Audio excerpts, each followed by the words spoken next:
Greetings of the season. I am Dr. Vijay Bharat. I am an allergist and clinical immunologist with a practical experience last 27 years practicing in Pune. And as the allergy is the number one chronic disease in children, in Pune, like cities, every second person is suffering with some or other allergies. And amongst that, the allergic rhinitis we used to call, now it has been labeled as a allergic rhino-conjunctivitis. Even many of the patients have a rhinosinusitis. So basically the nose mucosa, which has a connection to the sinuses and the eyes, and 95% of these rhinitis patients always have a ocular allergy also, which is underestimated, overlooked, underdiagnosed. So that's why when I was as a faculty review author for the 2017 guidelines for the European Academy of Allergy, Asthma, Immunology, there they had a guidelines for allergic rhinoconjunctivitis and immunotherapy. So that rhinitis word has been replaced with the rhinoconjunctivitis because the nose and eyes, they lie side by side also. The nasolacrimal duct connection, the inflammation is there. Naso-ocular reflex is also there. And once the mast cells get hyperactivated into the eyes, the localized pollinosis, the pollens, dust particles, and then the sensitivity to the sunlight, it triggers the ocular allergies. And specifically during now the summer is going on, a lot of patients such type of, they have a severe ocular allergy, and it is more disturbing than asthma. Like asthma, most of the patients with the nebulization or inhaler, they get controlled very well. But rhinoconjunctivitis, the children go on rubbing the eyes, even the adolescents and all. That causes us a lot of scratches, causing the keratitis also. Then the papillae which are formed because of the conjunctivitis, we should again rub that happens, and that causes a lot of irritation. The dryness can be there, watering of eyes also can be there, discharge. It is very disturbing, and photophobia also. So many of the children, when they go into the severe allergic conjunctivitis, their quality of life becomes very poor. And then for that, they have to be put on repeated eye steroids, which significantly causes early cataract and glaucoma. And this repeated rubbing of eyes and all changes the pressures and it moves the eyeballs, causing a early keratoconus. Even a lot of adolescents we are seeing with the keratoconus, which require lesser treatments, intraocular steroids for the severe ocular vernal keratoconjunctivitis. So now, even 2023, the China guidelines have mentioned that it's not rhinitis, it's the rhinoconjunctivitis. So that term has been combined now, and as I mentioned, 95% of the patients have a conjunctivitis amongst the rhinitis. So that one mucosa, one disease, one airway, one disease, that term has been included in that. So while managing this nose mucosa, always look at the eyes also, and if there is a significant, any of these hidden signs like frequent blinking, discharge, rubbing of the eyes, once the patient walks in, they go on rubbing that, immediately pick it up and treat that also with the proper medications. So these rhinoconjunctivitis, rhinosinusitis, as the nose mucosa is connected over there, the three-way we have to manage these patients. First is that whatever the stage of the rhinitis, according to the ARI guidelines, mild, intermittent or persistent, moderate, intermittent to persistent, or severe persistent. So accordingly, the management changes. Then, is it a seasonal? Then depending on that, we have to identify what are the causative triggers for these patients. Then the lifestyle, some occupational exposures, or even the pollutants, indoor or outdoor pollutants, passive smoking, or unhygienic conditions with the funguses in damp walls or something. We have to identify these also, like pets in house and coming on the bed or sofas, we have to identify. Then AC use also can have a trigger because there are a lot of molds into the tubings of the air conditioners or the central AC ducts. Most of the people which are using a lot of ACs in the offices, or nowadays even in house also they are having a central ACs. So there we have to identify these some of the triggers. So accordingly, once we identify these patients, even it may be mild or mild persistent or intermittent, moderate to severe persistent, first important is environmental exposure of that patient and avoidance of these allergens. It is must. Like how in diabetes, we always do the sugar test. The same way, here also, allergen testing with the standardized allergy management, we have to go for the tests.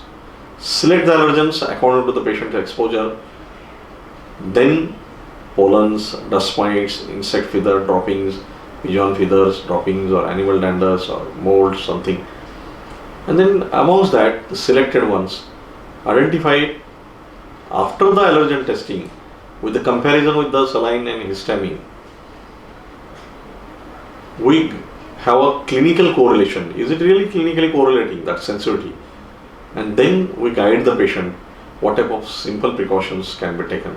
And where we cannot avoid those allergens and all, then the desensitization, immunotherapy, allergy vaccines, or tolerance development also can be achieved nowadays. Last 130 years, this allergen immunotherapy is available worldwide.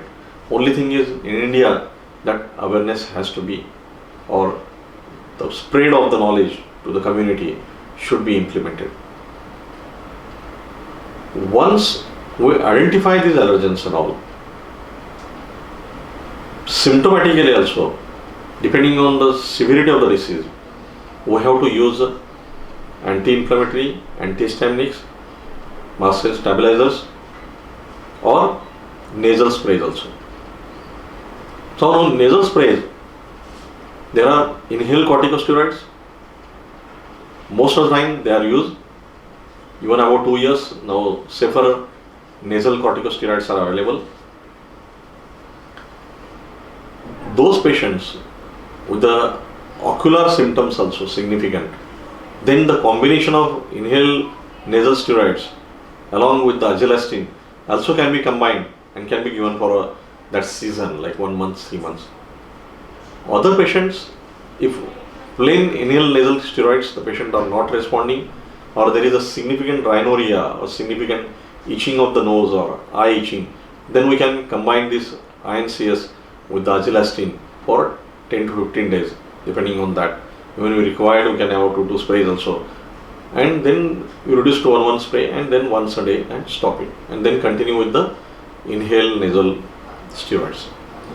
Now, there is a miscommunication amongst the community. Like they feel like any form of steroids, nasal or inhaled steroids, the patient, the side effects are there. So we have to counsel, very important, because that concept has still not gone. Whatever I remember last 34 years, since my MBBS days, still that same stigma about the steroids, nasal or inhale into the community is there.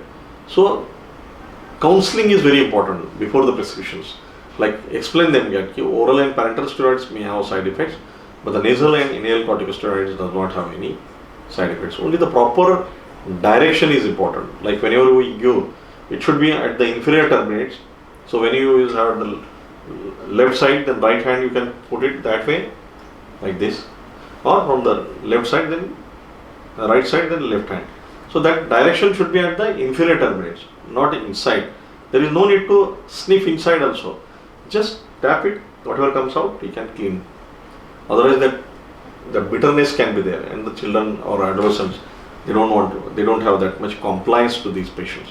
So the proper direction of the nasal spray is also important. This can be given for not only 10 days and all, depending on that, we can give for 1 month or 3 months, these nasal corticosteroids. Oral montelukast is a very good add-on therapy. Those patients, moderate to severe persistent or severe persistent cases, we can use the montelukast with a good non-sedative antihistaminics like levocetirizine, fexofenadine, bilastine, desloratadine. Symptomatically, sometimes itching and all, the cetirizine and the first generation antihistaminics, if it is significant postnasal dribbling as a comorbidity, can be utilized, but not long term, and specifically guide the patients not to drive after these first generation antihistaminics because they have a lot of sedation and accident chances and all are a lot. And even children below 12 years, outside they are not used, but in India they are overused. So guide the parents that the first generation antihistaminic should be preferred than the, second generation antihistaminic should be preferred than the first generation, because these are very safe, non-blood brain barrier causing, and cognitive and behavioral disturbances will not be there in these children. Otherwise, the first generation antihistamines will have a long-term cognitive and behavioral disturbance also. So considering these things, we have to go with the safer molecules. And most important, the environmental control, the allergen avoidance measures should be educated along with the medications. So what then? Like dust mites, the beds should be cleaned with the proper vacuum cleaners, high-end ultraviolet rays. Some agencies are there, they do the disinfection or pest control for these dust mites, sofa, curtains, wherever they are. In the car also, the air pollution is a very big, rust mites and the fungus into the deep pockets. So the HEPA filter vacuum cleaning can be done. Whenever the car AC is used, they can put a pollen filters into that. Then the AC tubings and the ducts, the fungus molds, the filters also can be cleaned properly. So such type of simple, there are pigeon feathers and all. So then that also should be taken care. There is a damp walls or something. 5% liquid ammonia can be used as a sprays to not to have spores in the open area or air. So such simple precautions are also very useful. Besides that, this rhino-conjunctivitis, which is a one airway one disease and leading to the otitis problem, 30% deafnesses, sinusitis or obstructive sleep apnea, snoring, asthma, chronic respiratory disease. We want to stop this allergic march. So whenever indicated, if it is a moderate to severe persistent cases, or there is a significant family history of allergy, maybe the parents, grandparents, the first degree relatives, it's always better to desensitize against dust mites, some of the pollens which cannot be avoided, pigeon feathers, like the contamination of these feathers with the dust mites. We have to desensitize against that, because that is the only disease modifying therapy, the desensitization. So that what happens here, we introduce a purified allergen extracts in a thousands of dilution, and then slowly the concentration is increased over a period of time, like initially twice a week, then once a week, then once in a 15 days, once in a 1 month, once in a 1.5 months. It is available in injectables, oral tablets, sublingual immunotherapy. Still in India, the oral tablets are not freely available, but the sublingual immunotherapy can be given at home also. And the comparison of sublingual therapy and subcutaneous vaccine shots has been very well documented. Both are very efficacious. Sublingual immunotherapy can be given at home. Subcutaneous immunotherapy, the patient has to be hospitalized for some time to, if any, see any reactions or something. Then these rhino-conjunctivitis patients, many of them may have nasal polyps also. Specifically adolescents and adults have nasal polyps. It gives a significant blocked nose and snoring, and quality of life is affected. So then those patients, some of the very good biologics are also now available. Omalizumab, dupilumab, benralizumab. They are very well useful, shown into the nasal polyps, these patients. Again, if they have a comorbidity, it is more significant. Then these patients, the phenotypes also identifying. Is it a eosinophilic, if it is with the high IgE, is it a childhood onset or it is the adult onset, depending on that. If it is childhood onset, high IgE, then omalizumab is a better molecule. If it is a late onset in adult onset disease and high eosinophilia count, then benralizumab, mepolizumab, dupilumab also can be given. So such type of biologics are the targeted monoclonal antibodies which are very well used against the specific interleukins like IL-5 and all, and omalizumab against the specific IgEs which are binding with the mast cells. And they are very well studied. Like myself, I am doing around 5 to 6 biologics therapies, itiquimab in COPD, omalizumab in asthma and nasal polyps, urticarias, then mepolizumab, benralizumab, then anti-TSLP. So the future is on the probiotics and biologics therapies, and which can be used. Some probiotic trials are also happening. Then supportive therapies, the air purifiers, the plasma clustering technologies, to nullify the effects of these allergens. Then add on vitamin D, zinc supplementations, antioxidants, breathing exercises, swimming, they also can be guided. Lifestyle changes, the additives and preservatives added into the outside foods and pesticides, they also can trigger the overall inflammation into the body. Because many of the patients you also must have seen, like they complain whenever they have acidity, they have the sinusitis. So there is a gut inflammation which is related, and that's why the mast cell get triggered, and simultaneously the mast cell over also may be having the problem. That's why the inflammation increases. So same way, this allergy is a systemic disease. So simultaneously many of the patients may have a gut inflammation along with the airway inflammation, and that's why the food intolerance also can be there. So there is a misconception among the community that most of these patients, whenever they come to us, they always inquire about some or the other what food are to be avoided. But airborne allergic diseases, specifically the rhinitis, rhino-conjunctivitis, rhinosinusitis or allergic asthma, very few patients have an actual food allergy. It is a mostly food intolerance. So we have to differentiate that, food allergy and food intolerance. And if it is a really food allergy, within 2 to 3 hours, even after consumption of a very smaller amount, each and every time it should be reproducible, then only it is a primary food allergy.